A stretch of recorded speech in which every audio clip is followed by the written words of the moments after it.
Bonsoir à toutes et à tous. Bienvenue dans cette troisième et avant-dernière séance du séminaire de recherche dédié à l'interconnexion des capacités stratégiques hautes et des capacités spatiales, qui tombe en plein dans notre programme de recherche. Donc, nous avons le plaisir de recevoir pour cette avant-dernière séance Célestine Rabouem. Bonsoir. Bonsoir. Vous êtes doctorante à l'Université Paris 8, auprès de l'Institut français de géopolitique, l'IFG, ainsi que du Centre GEOC, que je salue. Vous êtes spécialisé au fil du temps dans l'étude, je cite votre biographie, des questions liées à la connectivité de l'Arctique canadien et sur le déploiement des constellations de satellites Léo. Je ne peux que renvoyer vers votre article publié en 2023 dans la revue The Arctic Yearbook et intitulé Satellite Dependency in Nunavut, a Barrier to the Territory's Political Realization. Nous le verrons, si la question de la connectivité intéresse les populations locales, longtemps marginalisées dans cette partie du monde, cette problématique demeure hautement stratégique. L'Arctique, futur enjeu politique de premier ordre, devient ainsi le théâtre d'une sorte de pièce bien particulière où se mêlent enjeux fédéraux, dépendance stratégique et arrivée en force d'une nouvelle entreprise, dont celle d'un certain Elon Musk. Nous en parlerons sûrement après. Vous allez nous faire une présentation, je le sais, passionnante pendant une cinquantaine de minutes. Puis l'audience pourra poser des questions et je ne viendrai pas pour faire de même. Célestine, à vous. Eh bien, merci beaucoup. Donc, bonjour à tous. Donc, aujourd'hui, je vais vous parler du sujet de ma thèse sur laquelle je travaille donc depuis septembre 2021. Et donc, je vais vous parler des enjeux géopolitiques effectivement soulevés par l'amélioration de la connectivité Internet dans l'Arctique canadien. Et plus précisément, je vais vous parler aussi des logiques, enfin, de l'évolution des logiques de dépendance technologique aux satellites, mais aussi aux acteurs et aux infrastructures situées au sud du Canada et aux États-Unis. Qui sont déjà présentes dans l'Arctique canadien depuis le déploiement des premières infrastructures dédiées à Internet dans les années 2000. Et dans le cadre de cette présentation, je vous expliquerai également comment cette situation de dépendance technologique est aussi renforcée par l'arrivée d'un acteur comme SpaceX sur le marché des télécommunications arctiques. Donc pour débuter hop, la séance, je vais commencer par vous montrer les territoires qui sont concernés par ma recherche. Donc là, vous voyez l'Alaska, évidemment, aujourd'hui, on va parler de l'Arctique canadien. Donc l'Alaska est là juste pour montrer la localisation. Mais donc, vous avez à l'ouest le Yukon, les territoires du nord-ouest, et à l'est le Nunavut, qui fait l'objet d'une attention particulière dans mon travail, puisqu'il s'agit du seul territoire canadien à dépendre entièrement des satellites pour l'ensemble de ses services de communication. Donc, comme vous pouvez le voir sur cette carte, ces territoires, ils sont très inégalement reliés au reste du Canada. Le Yukon et les territoires du Nord-Ouest ont accès à des réseaux routiers, même s'ils sont quand même limités, comme vous pouvez le voir, surtout dans les territoires du Nord-Ouest. Mais le Nunavut, de son côté, lui, n'a aucun réseau routier et n'est accessible, enfin, aucun réseau routier qui relie les communautés entre elles. Et le territoire n'est accessible que par bateau une partie de l'année et par avion le reste du temps. Donc, vous remarquerez également que la dépendance aux satellites, elle ne concerne pas uniquement le Nunavut, puisqu'on a aussi 8 communautés au Yukon et dans les territoires du Nord-Ouest qui sont dépendantes du satellite. Donc, je vais en fait, moi, principalement vous parler de ces communautés dépendantes du satellite dans cette présentation, pour vous expliquer un peu comment cette dépendance s'est construite et comment elle s'est pérennisée jusqu'à aujourd'hui. Donc, comme vous pouvez aussi le constater, même si j'ai oublié de mettre les tracés des principaux câbles, globalement, ils suivent les principaux axes routiers. Donc, les territoires sont aussi très inégalement connectés. Donc, le Yukon à l'ouest s'appuie principalement sur un solide réseau de câbles à fibre optique. Les territoires du Nord-Ouest, eux, s'appuient sur une combinaison de plusieurs technologies, donc des câbles, des réseaux de tours à micro-ondes et des satellites dans les communautés qui en sont encore dépendantes. Et le Nunavut, quant à lui, dépend, comme je vous le disais, complètement des satellites. Donc, on discutera également d'une deuxième forme de dépendance qui s'ajoute à celle du satellite. C'est la dépendance des réseaux arctiques aux infrastructures et aux acteurs qui sont situés au sud du Canada et aux États-Unis. Donc, en effet, comme nous allons le voir, Internet est un réseau de réseaux et l'interconnexion des réseaux arctiques avec les réseaux nationaux et internationaux, mais aussi entre eux, va généralement se faire au sud du Canada ou aux États-Unis. En tout cas, ils ne se font pas dans l'Arctique et ça va avoir un impact sur les utilisateurs, mais aussi pour le Canada en matière de souveraineté numérique. Donc, dans le cadre de cette présentation, je vais beaucoup vous parler du Nunavut, parce que déjà, il s'agit de la principale étude de cas sur laquelle je m'appuie dans ma thèse. Et pour vous donner rapidement un peu de contexte sur le Nunavut, c'est le plus jeune territoire canadien.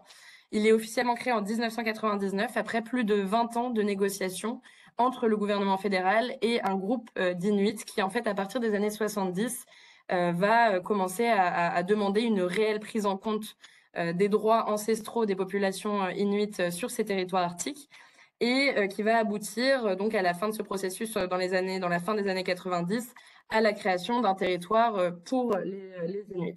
Évidemment, là, je simplifie, c'est un peu plus compliqué que ça, mais en gros, effectivement, c'est comme ça que ça s'est passé. Et donc, le Nunavut, ça signifie notre terre en Inuktitut, et c'est un territoire qui est donc composé d'une population majoritairement inuite à plus de 85%. Et c'est donc, comme je vous le disais, un territoire qui dépend également totalement des satellites pour assurer les services de télécommunication.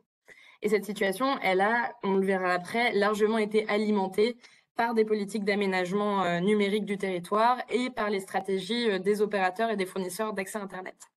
Donc l'objectif de cette présentation, à travers cette étude de cas particulièrement parlante, c'est de vous expliquer comment cette situation de dépendance technologique, elle s'est pérennisée jusqu'à aujourd'hui, et surtout comment elle est renforcée par l'arrivée d'un acteur comme Starlink, qui est compétitif à la fois sur le plan technologique et sur le plan commercial. Donc voilà. Voilà le plan de la présentation. Donc je vais d'abord vous parler, revenir un peu sur les enjeux qui ont motivé le développement des premières infrastructures de télécommunications dans l'Arctique canadien, pour vous expliquer en fait pourquoi aussi ces territoires sont si inégalement connectés. Et dans un deuxième temps, on discutera des enjeux soulevés par cette double dépendance technologique et enfin comment elle est renforcée par l'arrivée de SpaceX. Donc, comme vous avez pu le constater sur la carte que je vous ai mise et que je vous remets sur cette slide, l'aménagement numérique du nord-ouest et du nord-est canadien est très inégal. Et cette situation, elle répond d'abord aux préoccupations stratégiques et économiques du début de l'ère télégraphique, donc vers la fin du 19e et au début du 20e siècle pour le Canada. Déjà, un petit rappel historique. En 1880, le gouvernement britannique va transférer au Canada le reste de ses possessions dans l'Arctique, dont certaines îles de l'archipel arctique qui n'avaient pas encore été découvertes. Donc finalement, ce transfert de territoire, à cette époque, il est un peu bancal. En tout cas, il peut potentiellement être remis en question. En plus de ça, au même moment, les États-Unis sont particulièrement actifs dans la région autour de l'île d'Ellesmere, que je vous ai entourée dans le cercle en rouge, donc juste à côté du Groenland. Donc en fait, à ce moment-là, ça devient assez important pour le Canada d'affirmer sa souveraineté sur ces territoires arctiques. Et c'est donc à cette période que le gouvernement canadien va financer et construire une première ligne télégraphique qui va connecter le Yukon dans l'ouest de l'Arctique à la Colombie-Britannique, mais sans passer par les États-Unis cette fois. La ligne, elle sera baptisée All Canadian Route et elle sera mise en place de 1899 à 1901. À partir de 1923, on va aussi avoir une première ligne de communication par radio qui va être installée toujours à partir de Dawson City, donc dans l'ouest au Yukon, jusqu'à Mayo, au sud du Québec, c'est juste à côté d'Ottawa. Et cette fois-ci, elle sera installée par les soldats de la Royal Canadian Corps of Signal. Cette ligne, elle est financée par le fédéral, mais pas seulement. Elle est aussi financée en partie par la compagnie de la baie d'Hudson, qui, à l'époque, faisait beaucoup de commerce de fourrure dans l'Arctique. Et ça permettait à la fois au gouvernement d'avoir une meilleure coordination de ses activités au nord, mais ça permettait aussi une communication plus efficace entre les postes de traite, du coup, où la compagnie de la baie d'Hudson faisait la plus grosse partie de ses affaires commerciales. Donc l'échange de biens l'échange de biens européens contre les fourrures avec les communautés autochtones de la région. Donc cette région du Yukon, elle est également très bien connectée, en priori aussi pour d'autres raisons économiques, puisqu'elle abrite d'importantes ressources minières aurifères qui sont exploitées depuis les années 1890 au Canada. Et donc à cette période, les systèmes de télécommunication, ils sont uniquement utilisés par les allochtones, donc les personnes qui ne sont pas nées dans ces territoires, pour des activités commerciales, économiques et pour la gouvernance à distance.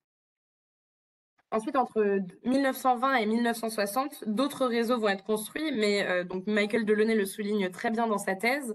Elles sont surtout construites par et pour les militaires, donc pendant la Seconde Guerre mondiale et durant la guerre froide. Et ces infrastructures, elles vont suivre généralement, géographiquement, pour vous donner une idée, le tracé des réseaux routiers qui existent à l'époque. Et c'est donc un peu naturellement, finalement, que les territoires qui sont le mieux connectés au réseau routier vont aussi être le mieux connectés aux premières infrastructures de télécommunications. Par exemple, la portion canadienne de l'Alaska Highway, donc qui connecte l'Alaska au Canada et au reste, enfin l'Alaska au Yukon et au reste du Canada, va notamment bénéficier d'un câble télégraphique sur toute cette portion de la route.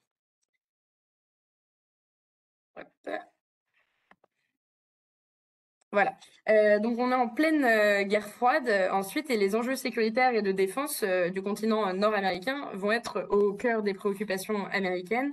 Et c'est dans ce contexte que vont être mises en place une bonne partie en tout cas des infrastructures de télécommunications dans l'Arctique. En 1962, on a une ligne notamment de tour à micro-ondes qui est installée par la Canadian National Telegraph pour le compte du département de la Défense américaine. Et en 1963, la même entreprise construira, toujours pour le compte de l'armée américaine, un réseau de télécommunications troposphérique pour connecter la ligne de détection avancée contre les bombardiers russes, la DO Line, que vous pouvez voir là sur cette carte. Donc c'est tous les petits points noirs. En fait, c'est toutes les stations radars qui ont été installées justement pour construire, enfin pour cette ligne de défense qui est construite donc en coopération avec le Canada dès le début des années 50 et qui devait permettre de fournir une surveillance radar avancée de l'espace aérien nord-américain et permettre la détection et l'interception des aéronefs et des missiles hostiles avant qu'ils n'atteignent les zones les plus peuplées. Donc c'est également à cette période que les populations inuites, pour faire un petit parallèle, vont progressivement subir les politiques d'assimilation et de sédentarisation forcée dans les communautés arctiques de la part du gouvernement canadien. Donc une partie des réseaux militaires qui sont mis en place pendant la Seconde Guerre mondiale, puis pendant la guerre froide, vont ensuite être transférés aux autorités civiles et à la Canadian National Telegraph pour desservir les populations, pour en fait passer sur la partie civile des télécommunications. Donc la CNT va récupérer en fait finalement tout l'ouest de l'Arctique, et va y avoir un partage entre la CNT et Bell Canada. Bell Canada va récupérer donc tout l'est, donc l'actuel Nunavut, et la CNT va récupérer tout l'ouest, donc le Yukon et une grosse partie des territoires du Nord-Ouest.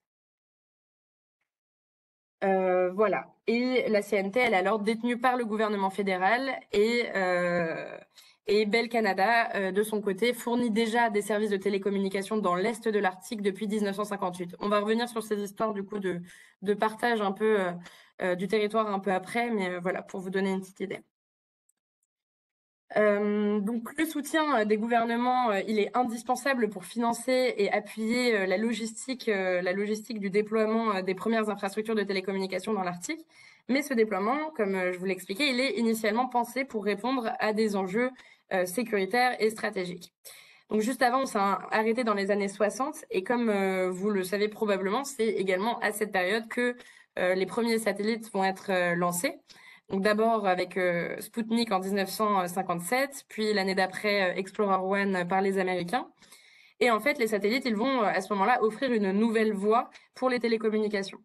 À cette période, évidemment, les États-Unis et la Russie vont injecter d'importants budgets dans leurs industries aérospatiales et prendre une avance assez importante. Et le Canada, juste à côté des États-Unis, va décider de suivre en fait le mouvement pour éviter de se laisser trop dépasser par son voisin américain. Et donc en 1969, le Canada va décider de soutenir la création d'un opérateur de satellite national qui est Telesat sur fonds publics, et en justifiant cette dépense par l'importance de développer un opérateur de satellite canadien pour connecter les populations au Canada, même les plus éloignées. Donc là, je vous ai notamment mis la petite lettre qui avait été envoyée de Cap Canaveral le jour du lancement, et où le président de Telesat écrit cette phrase qui justement montre bien tout le discours politique qu'il y avait autour des programmes satellitaires au Canada dans ces années 70, où en fait on justifie vraiment toutes les dépenses qui sont injectées dans ces programmes par le fait que on est dans un immense territoire. Le Canada, c'est un immense territoire. Les populations sont très éloignées, donc pour les connecter entre elles, on est obligé finalement d'investir ces technologies pour connecter les populations. Donc ce choix de soutenir Télésat, et d'ailleurs, oui, petite anecdote, Anik en Inuktitut, ça veut dire petit frère. Donc c'est aussi toutes les populations arctiques et notamment les populations inuites qui, dans les années 70, commencent à revendiquer leurs droits sur les territoires arctiques, vont aussi être utilisés dans la rhétorique politique et industrielle pour justifier tous ces projets et ces programmes satellitaires.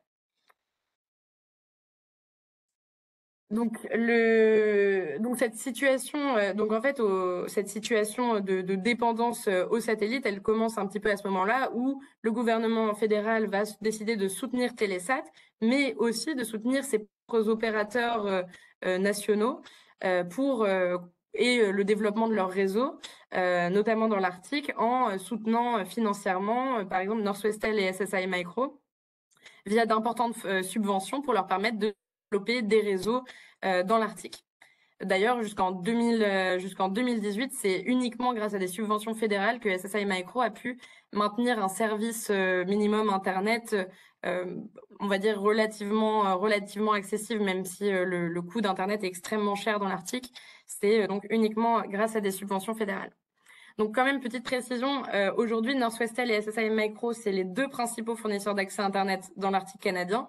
Mais SSI Micro est bien minoritaire en termes de part du marché.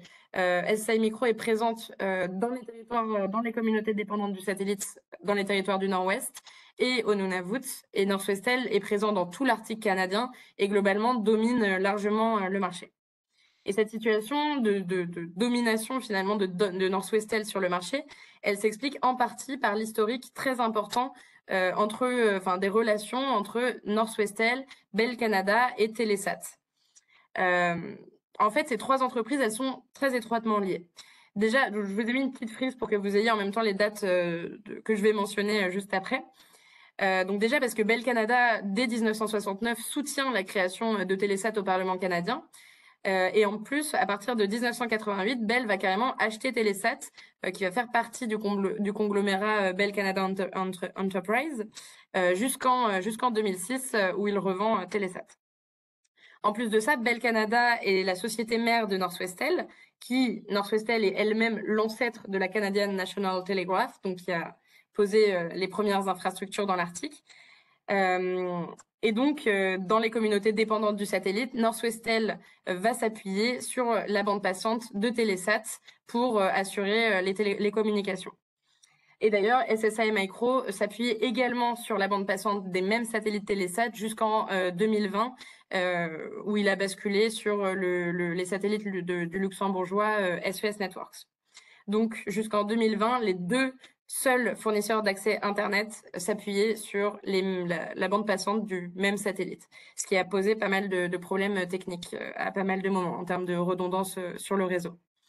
Donc, ce qu'il faut bien avoir en tête pour comprendre l'importance aussi de ce trio dans l'Arctique, c'est qu'à partir du début du XXe siècle, en fait, le gouvernement fédéral, il va déléguer à des acteurs privés, à des opérateurs nationaux, la responsabilité de connecter les populations aux services de télécommunications. Donc en fait, le gouvernement fédéral, il va octroyer des monopoles.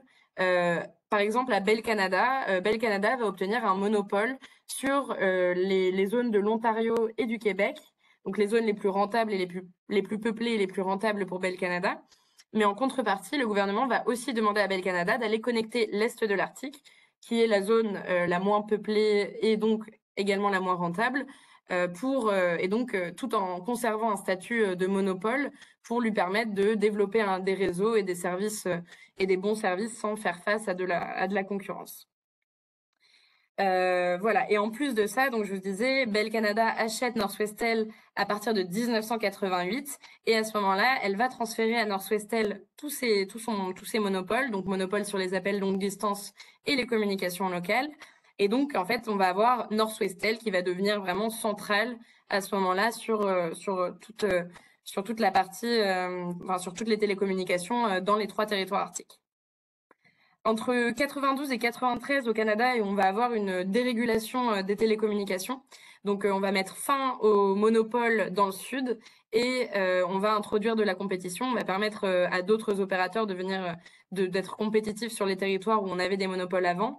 Mais il faudra attendre 2001 et 2012 pour que les appels longue distance et les communications locales soient aussi ouvertes à la compétition dans l'Arctique.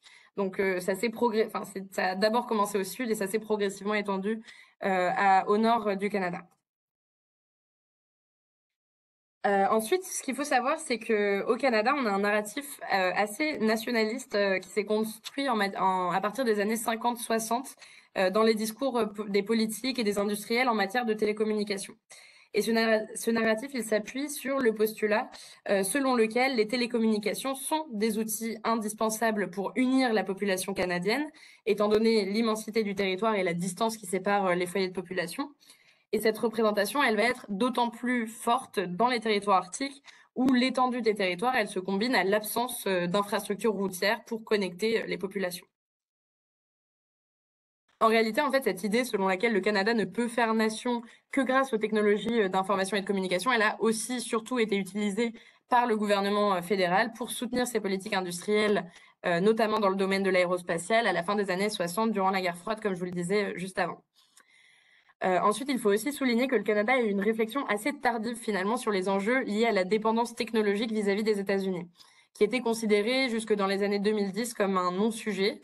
Et en fait, c'est surtout avec l'arrivée du Parti libéral au pouvoir en 2015 qu'on va assister à un approfondissement des réflexions sur la gouvernance Internet, mais aussi sur les questions d'inégalité d'accès aux ressources numériques qui touchent en premier lieu les populations autochtones au Canada. Donc dès 2016, on va avoir des réformes qui sont adoptées par l'organe de régulation national, le Conseil de la radiodiffusion et des télécommunications canadiennes. Et la même année, le CRTC va notamment définir l'accès à Internet haut débit sans limite de volume de données comme un service universel de base à fournir à chaque Canadien. La même année, le ministère de l'Innovation, des Sciences et du Développement économique lance le programme Branché pour innover, qui vise à améliorer aussi les services Internet dans les collectivités rurales et éloignées. Et pour soutenir ces déclarations, on va mettre en place à partir de 2019 une stratégie canadienne pour la connectivité dont l'objectif principal sera de combler définitivement le fossé numérique pour tous les Canadiens d'ici 2030 en s'appuyant sur différents fonds destinés à financer ces progrès. Parallèlement à ces efforts, on va avoir des inquiétudes croissantes qui vont émerger sur la fracture numérique et notamment pour les communautés autochtones et de l'Arctique canadien qui sont disproportionnellement touchées par ce problème. Donc en fait déjà au Canada, les populations inuites parmi les populations autochtones sont celles qui souffrent le plus d'inégalités en matière d'accès à Internet. Je vous ai aussi mis une infographie juste à côté, puisqu'en fait, le Canada, les populations arctiques canadiennes sont aussi particulièrement en retard en comparaison aux autres États arctiques en termes d'accès à Internet.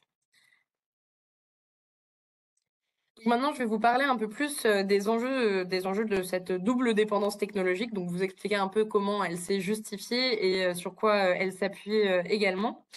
Donc pour connecter les communautés isolées de l'Arctique canadien, comme je vous le disais, le gouvernement fédéral, il s'appuie depuis les années 70 finalement sur les satellites géostationnaires opérés par Telesat. Et parce qu'en fait, ces satellites, ils permettent au gouvernement de contourner les contraintes liées à l'aménagement d'infrastructures numériques traditionnelles comme des câbles dans les territoires arctiques où c'est particulièrement compliqué d'installer des câbles par rapport à l'environnement arctique et aux contraintes géographiques, géophysiques et climatiques. D'abord parce que les territoires, ils sont particulièrement immenses et il existe très peu de réseaux routiers, comme je vous le disais précédemment. Et en fait, généralement, c'est ces réseaux routiers qu'on utilise et le long desquels on va déployer les câbles, les tours à micro-ondes, les relais radio et les infrastructures de télécommunication sans fil. Le cas le plus frappant, c'est vraiment le Nunavut. C'est un territoire qui fait plus de 2 millions de kilomètres carrés. Si je dis pas de bêtises, il me semble que c'est la deuxième plus grande entité territoriale au monde. Entité territoriale, je dis pas pays, hein, vraiment entité territoriale. Et le territoire ne dispose d'aucune route qui connecte les communautés entre elles. Donc la répartition démographique et la faible densité de population dans ces territoires arctiques, ça va être un autre argument qui va être souvent mobilisé pour justifier l'absence de câbles et le choix du satellite. Et en fait, effectivement, si on regarde les foyers de population dans l'Arctique canadien, on a les deux capitales au Yukon, deux capitales territoriales du Yukon et des territoires du Nord-Ouest qui sont Whitehorse et Yellowknife, dont la population est comprise entre 20 000 et 30 000 habitants. Mais sinon, Nunavut, la capitale et la plus grosse communauté, c'est 7 000 habitants. Donc c'est pas beaucoup pour justifier un investissement dans un câble et surtout pour en fait arriver à rembourser finalement le câble d'ici la fin de la vie du câble, quoi. Donc effectivement, ces communautés les moins densément peuplées, elles vont généralement être sur du satellite et enfin le câble va vraiment être un non-sujet jusqu'à très récemment. En plus de ça, l'installation de câbles terrestres, elle est aussi soumise dans l'Arctique à l'instabilité des pergélisols. Donc les pergélisols, c'est des sols qui contiennent du CO2 et qui fondent et qui sont particulièrement instables. Donc pour installer des câbles et des infrastructures terrestres, c'est particulièrement compliqué. Donc pour contourner ce problème, c'est vrai que la connectivité Internet par satellite est une bonne manière de pallier à ce problème puisqu'on a moins d'installations terrestres à assurer. Et d'ailleurs, là, je vous ai mis une petite photo. Ça, c'était sur le projet de câble de la Mackenzie Valley dans les territoires du Nord-Ouest, où on avait eu, à cause justement des travaux qui ont pris beaucoup plus de temps et des défis géologiques causés par le pergélisol le long du tracé. Donc le câble était passé de 81 millions à 194 millions de dollars. Donc le coût du projet a énormément augmenté et ça a été assez compliqué. Notamment le gouvernement territorial a dû rajouter plus de 28 millions de dollars pour supporter le financement du câble. En plus de ces contraintes, on a dans l'Arctique un climat polaire qui complexifie aussi à la fois les études de faisabilité, la logistique des installations, des infrastructures, mais aussi le maintien des infrastructures et la mise à niveau. Ces contraintes géographiques, géophysiques et climatiques, elles ont donc largement contribué à entraîner la dépendance aux satellites, enfin en tout cas à la justifier dans les communautés arctiques les plus reculées, les plus isolées. Mais cette situation, elle a également été alimentée et entérinée par des politiques d'aménagement des gouvernements fédéraux et territoriaux. Et en effet, en fait, le soutien des autorités publiques étant indispensable pour développer ces réseaux arctiques, ils ont pu, en fait, via les différents programmes de subvention mis en place, choisir les technologies qui connectent ces territoires, mais aussi choisir les entreprises qui bénéficient des subventions.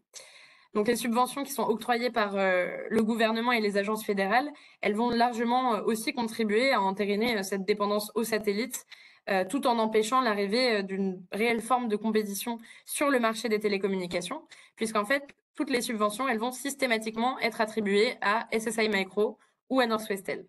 D'ailleurs, là, c'est de 2016 à 2022, ces investissements, enfin ces subventions. Là, je vous ai mis un petit camembert pour qu'on se rende compte. Mais globalement, Northwestel reçoit beaucoup plus de subventions que SSI Micro. Et en plus de ça, le format des subventions fédérales, il est aussi particulier et en fait, il empêche aussi la compétition d'arriver sur le marché puisque il ne permet pas aux entreprises de moins de 2 ans d'expérience de proposer des projets sur les programmes de subvention.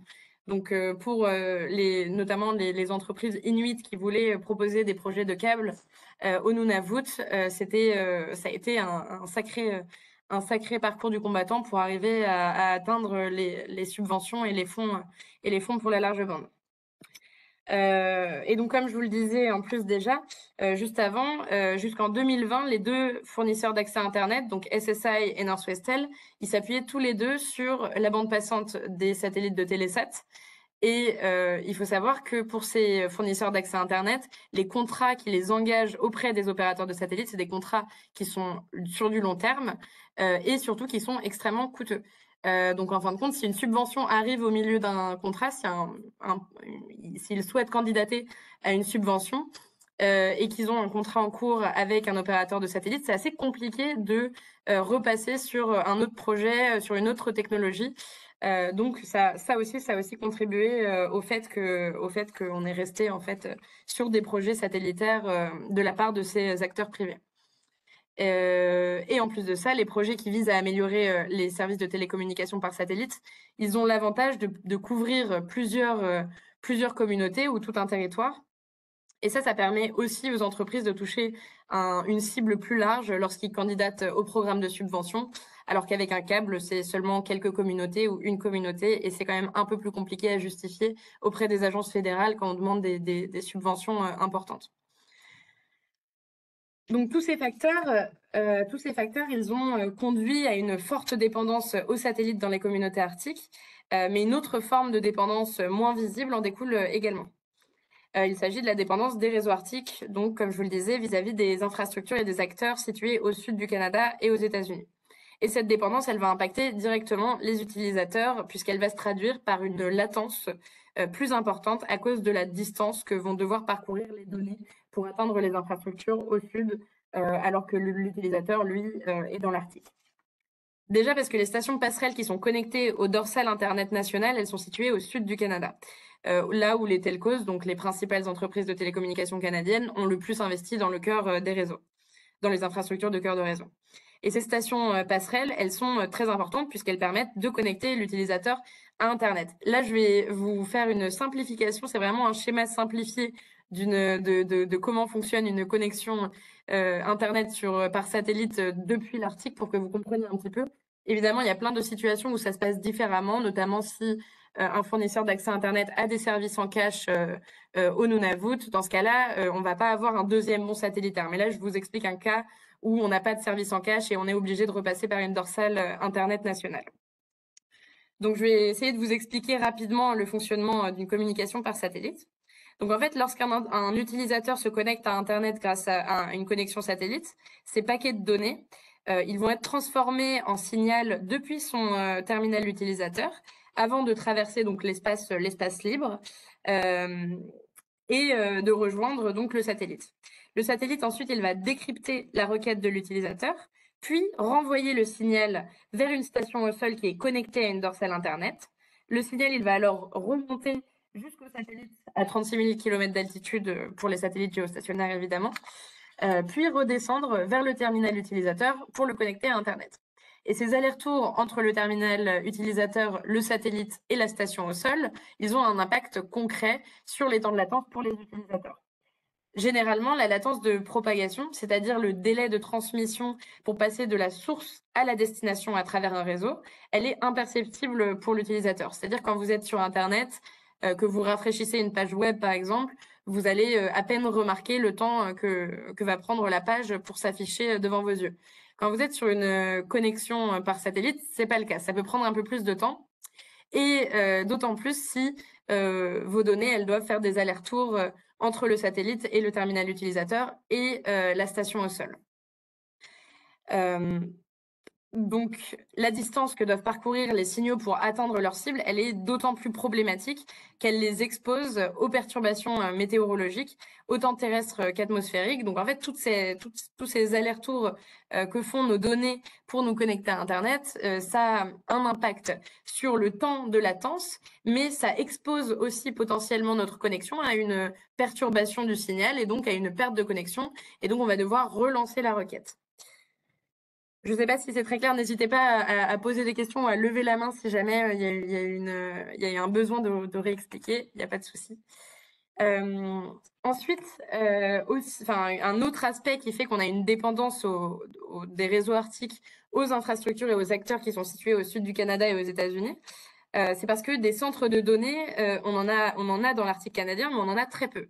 Et la plupart en fait des données des utilisateurs, donc les données gouvernementales, des entreprises, mais aussi les données civiles, elles vont être stockées généralement dans des grands data centers qui sont au sud du Canada et qui sont moins chers parce que les sources d'électricité sont moins coûteuses et aussi parce qu'elles sont financées par des plus gros acteurs. Et d'autre part, il n'existe pas de point d'échange Internet dans l'Arctique canadien. Et le marché étant très peu compétitif, il n'existe aucun accord de peering entre les fournisseurs d'accès. Je vous ai mis un peu de vocabulaire à côté, mais juste pour vous expliquer, en fait, les points d'échange Internet, C'est ce qui vraiment, c'est l'épine dorsale du fonctionnement d'Internet. Et,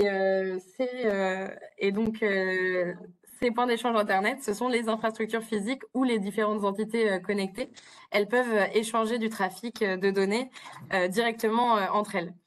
Le routage des données, c'est le processus de sélection entre les opérateurs, donc c'est-à-dire par exemple Orange, Netflix, c'est là où en fait tous les services et les opérateurs et les fournisseurs d'accès à Internet viennent se rencontrer donc dans les points d'échange Internet. Et le routage des données, c'est les accords qu'ils passent entre eux pour s'échanger du trafic Internet.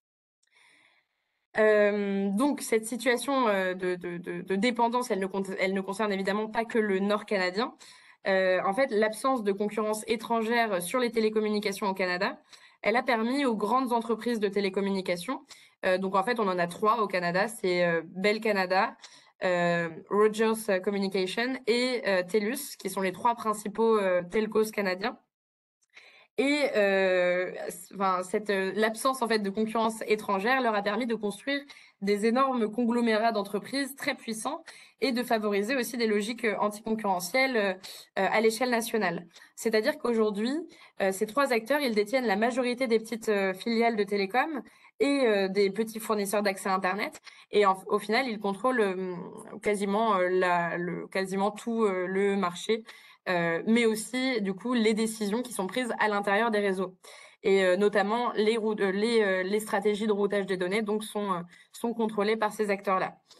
Et en plus de ça, les points d'échange Internet canadiens, ils sont très peu utilisés par ces acteurs parce que dans une logique justement de concurrence et anticoncurrentielle justement, ces acteurs canadiens ont choisi d'aller plutôt coopérer avec des acteurs américains plutôt que de coopérer entre eux. Et donc de s'interconnecter et d'échanger du trafic dans des points d'échange Internet qui sont situés aux États-Unis.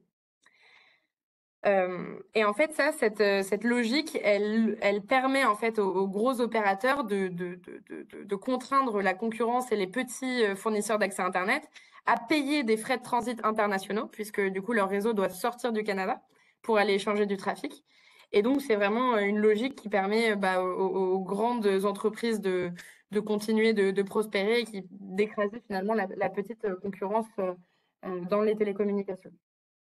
Et la principale conséquence, c'est que du coup, ces opérateurs nationaux, ils n'interconnectent leur réseau que dans des points d'échange Internet américains. Et ça oblige les données à voyager de l'autre côté de la frontière, même quand ce n'est pas nécessaire. Donc cette absence de coopération, elle se traduit aussi à l'échelle locale. Et par exemple, en 2018, on avait une initiative qui visait à mettre en place un point d'échange Internet à Iqaluit, donc c'est la capitale du Nunavut. Et pour favoriser justement le trafic local des données, parce que bon, déjà qu'on est sur une connexion par satellite, il s'agirait d'avoir la connexion la plus efficace possible. Mais en fait, le projet a été abandonné parce que Northwestel refusait d'y participer. Northwestel, qui est adossé à la puissante du coup société mère Bell Canada, et qui dispose Northwestel donc de fichiers en cache qu'elle ne voulait pas partager avec son principal concurrent. Donc finalement, le projet a été abandonné et malgré les bénéfices que ça pouvait avoir à l'échelle locale. Donc en fait, en gros, si j'ai un forfait SSI, donc là c'est le petit schéma que je vous ai fait. En fait, si j'ai un forfait SSI, mais que je veux envoyer un mail à mon voisin qui habite en face de chez moi, mais qui lui est sur une connexion Northwestel, et bien en fait, mes paquets de données, ils vont subir déjà la distance liée au satellite, donc on vient de voir juste avant.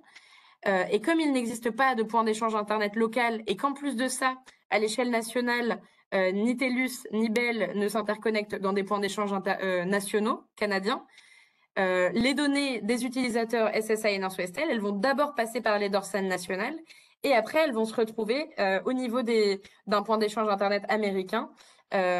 Et donc le trafic, le partage du trafic va se faire à cette échelle-là. Donc en fait, les données, elles vont devoir passer par tous ces réseaux avant de revenir jusqu'à l'utilisateur final qui est au Nunavut. Donc les données, ça leur fait parcourir une distance supplémentaire pour atteindre l'utilisateur final et ça augmente à nouveau la latence de la communication. Et en plus de ça, c'est ce qu'on appelle donc le trafic boomerang. Ça veut dire que les données des utilisateurs, elles vont être obligées de passer par les États-Unis et donc de sortir du pays, alors que la communication, elle se fait entre deux personnes qui habitent littéralement à 15 mètres l'une de l'autre. Et ça, le routage boomerang vers les États-Unis, ça représente un risque de perte de souveraineté sur les données des utilisateurs canadiens. Parce que, bon, vous le savez déjà probablement, mais la Foreign Intelligence Surveillance Act aux États-Unis, elle permet au gouvernement américain d'obliger une organisation qui est assujettie à la loi américaine de transmettre des données sous son contrôle, peu importe son emplacement, et sans en informer, sans être obligé d'en informer le Canada. Donc c'est un enjeu, et c'est un enjeu qui a été identifié à partir des années 2015-2016 au Canada par des chercheurs comme Andrew Clément, par exemple. Donc je vais passer à la dernière partie, je vais essayer de me dépêcher, je vois qu'il me reste plus beaucoup de temps. Pour vous parler un petit peu de comment Starlink de comment Starlink finalement vient s'inscrire dans tout ça. En fait, le marché est très peu compétitif dans l'Arctique canadien. Comme je vous l'ai expliqué, on a seulement 2 fournisseurs d'accès à Internet. Et les très fortes revendications des utilisateurs, ça on en a un peu moins parlé, mais pour le coup, les utilisateurs dans l'Arctique canadien, c'est ceux qui payent les forfaits Internet les plus chers et qui ont accès aux services les moins efficaces. Et donc, il y a quand même pas mal de revendications à propos sur ce sujet-là. Et donc, en fait, tout ça, ça a permis à SpaceX et à sa constellation de s'inscrire assez facilement et assez rapidement dans le marché des télécommunications arctiques et même d'en devenir un acteur central.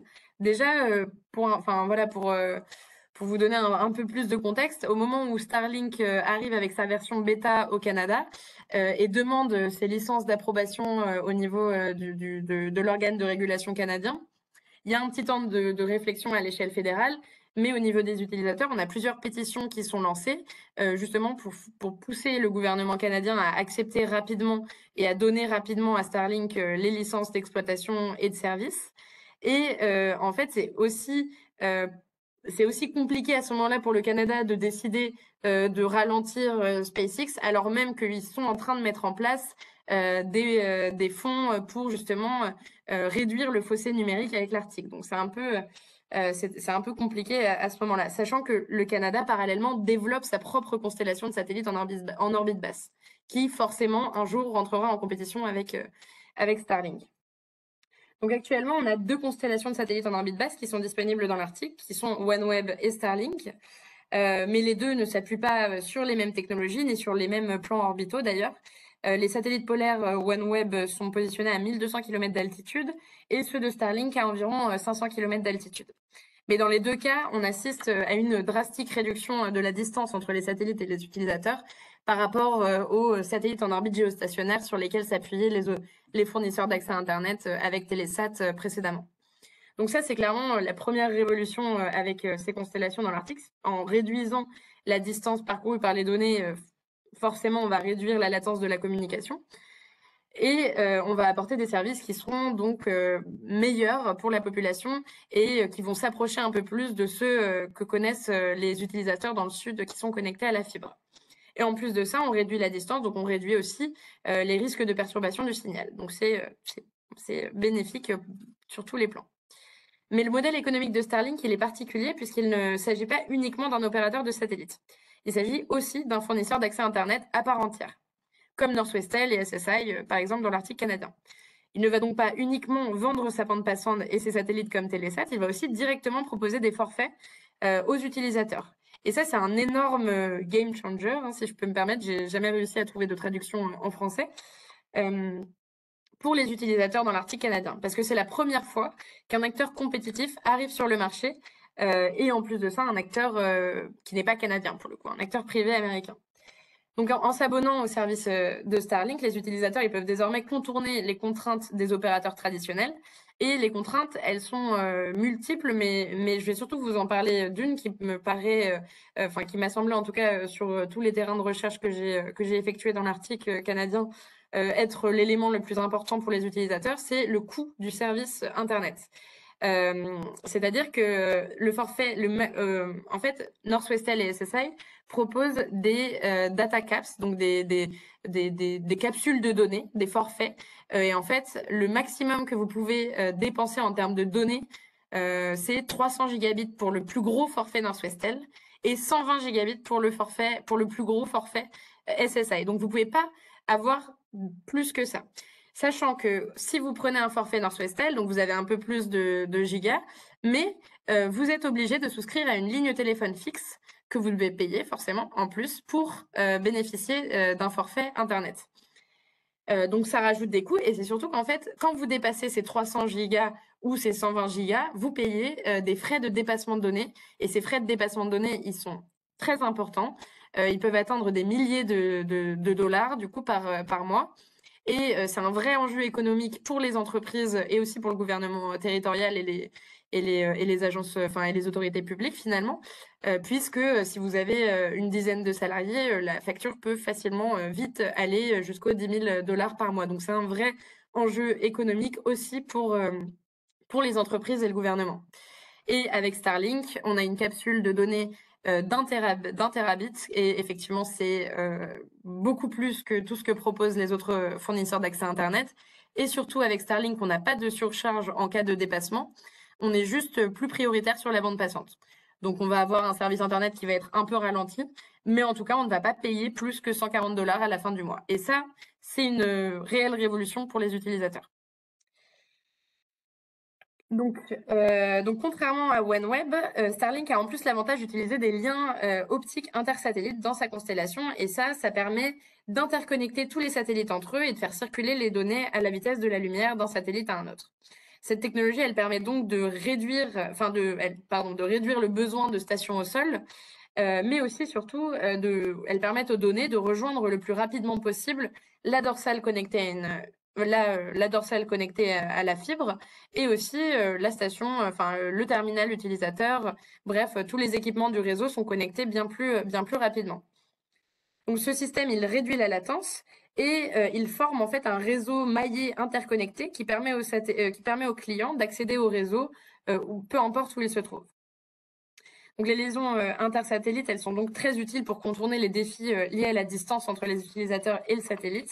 Et elles sont aussi d'ailleurs particulièrement stratégiques pour les opérations militaires parce que ça rend le réseau de satellites extrêmement résilient et redondant et ça le rend presque impossible à désactiver de bout en bout. Donc, comme je vous l'ai expliqué, le marché des télécommunications dans l'Arctique canadien, il est dominé par 3 acteurs historiques. Telesat, Bell Canada et Northwestel. Mais on a quand même d'autres fournisseurs de services très peu nombreux comme SSI Micro ou Ice Wireless qui alertent depuis de nombreuses années sur le manque de compétition et sur les pratiques anticoncurrentielles de Northwestel et de Bell Canada dans l'Arctique canadien et qui sont en position de force sur le marché. Aussi, donc l'arrivée d'un acteur comme SpaceX en 2022, ça a engendré autant de craintes pour Northwestel et Bell et Telesat que d'opportunités pour leurs concurrents. Au début, SpaceX était vraiment perçu comme un acteur disruptif par rapport à OneWeb et Lightspeed, donc la constellation canadienne, qui s'inscrivent dans des logiques de coopération avec les acteurs locaux. Et d'ailleurs, les premières discussions de SpaceX avec les organisations locales au Nunavut avec qui j'ai pu m'entretenir sur mes terrains de recherche ne prévoyait pas de coopérer avec les organisations locales. C'était vraiment, on vend les services à la population, c'est tout. En tout cas, c'était le discours qui était tenu au début, avant que le service ne soit disponible. Mais en décembre 2023, le principal concurrent de Northwestel, qui est SSI Micro, dont on parle un petit peu depuis le début de cette présentation, il a annoncé qu'en fait, elle allait recevoir une subvention fédérale d'environ 27 millions de dollars pour améliorer les services dans les 25 communautés au Nunavut en installant des terminaux Starlink et en s'appuyant sur la bande passante de la constellation. Donc ça, c'est une annonce qui a fait un peu de bruit finalement parce que beaucoup d'utilisateurs canadiens qui auraient préféré que cette subvention aille directement aux utilisateurs, ne comprennent pas pourquoi on est obligé de passer par un intermédiaire canadien, mais c'est aussi dans l'idée un peu une forme de reprise de contrôle malgré le fait que la technologie, la constellation et les décisions prises sur le réseau Starlink reviennent toujours à SpaceX. Et on a aussi Rogers Communication, donc qui est un des principaux concurrents de Bell Canada dans le reste du Canada, qui a annoncé avoir passé des accords avec Starlink pour lancer son prochain service qui sera donc Starlink Direct to Cell, donc sur la partie mobile, dans l'Arctique canadien, alors que Rogers n'est actuellement pas présent dans l'Arctique canadien. Donc c'est aussi assez intéressant de voir à quel point Starlink permet aussi à la concurrence de commencer à se construire à l'échelle de l'Arctique canadien. Et donc, Northwestel, de son côté, s'appuie sur les services de OneWeb dans les communautés dépendantes du satellite dans les territoires du Nord-Ouest et au Yukon.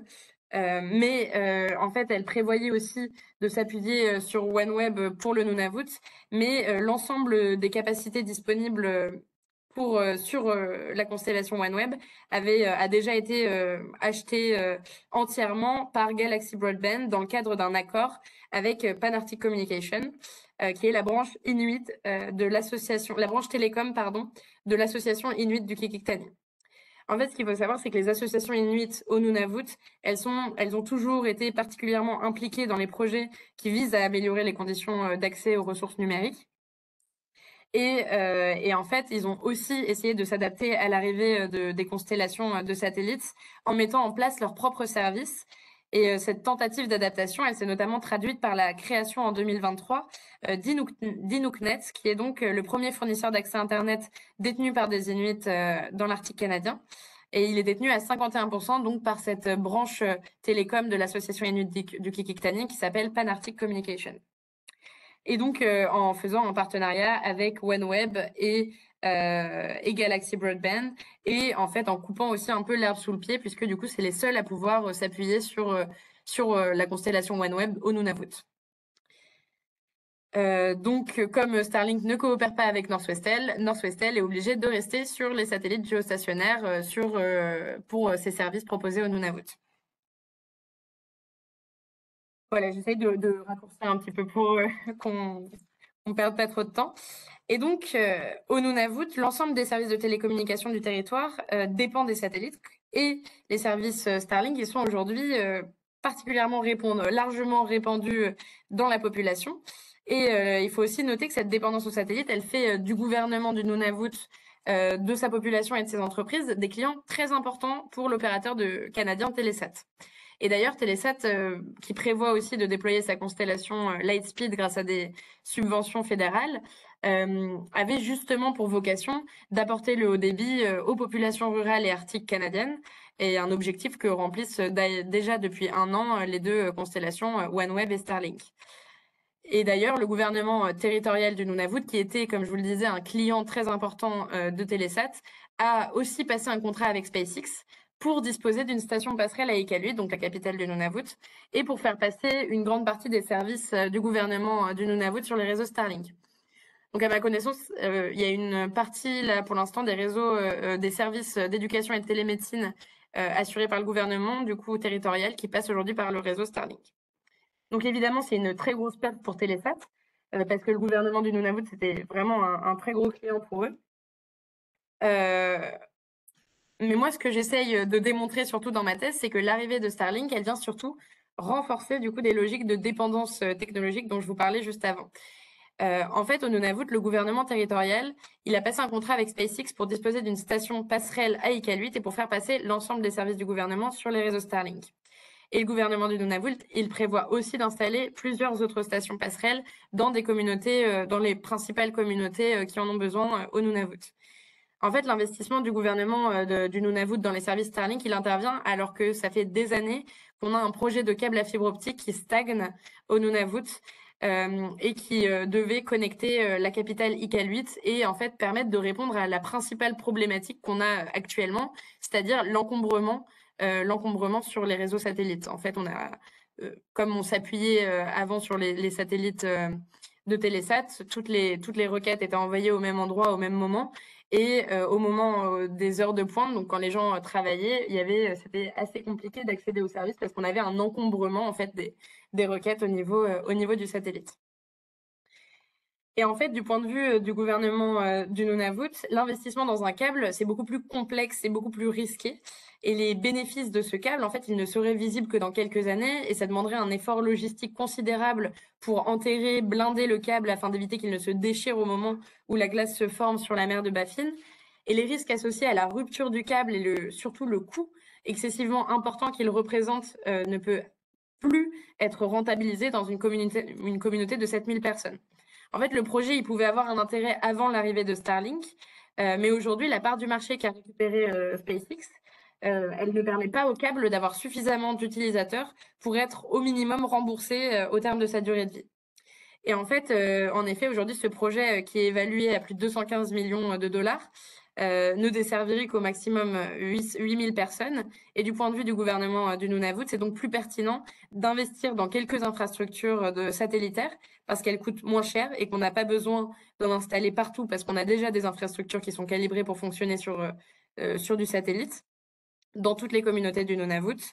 Donc en fait, l'accaparement du marché par Starlink et les contrats passés avec le gouvernement territorial contribuent aussi au ralentissement d'un projet de câble qui était particulièrement attendu depuis des années au Nunavut. Donc on a un renforcement de la dépendance sur la partie satellite, mais on a aussi un renforcement de la dépendance technologique vis-à-vis des infrastructures et des acteurs américains.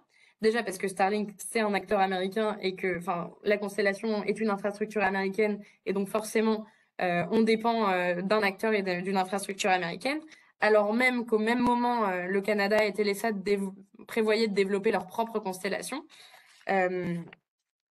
Et en plus de ça, toutes les industries de SpaceX sont situées aux États-Unis, sous le joug des lois américaines. Donc forcément, l'accaparement du marché arctique et encore plus du marché public avec le gouvernement territorial du Nunavut, ça contribue à cette forme de dépendance vis-à-vis des acteurs et des infrastructures américaines. Et en plus de ça, la construction l'installation d'une station passerelle Starlink à Iqaluit, c'est aussi la première fois qu'un acteur privé américain pose une infrastructure dans l'Arctique canadien. Et ça, c'est aussi une nouveauté. Ensuite, les décisions prises sur le réseau Starlink, comme je vous le disais, comme par exemple les politiques de routage, c'est des choses qui vont être uniquement aux mains de SpaceX. Et l'entreprise n'a aucun intérêt commercial pour l'instant, en tout cas elle ne l'a pas fait, à s'interconnecter dans des points d'échange canadiens, des points d'échange Internet, donc comme je vous disais, là où les réseaux viennent s'échanger du trafic.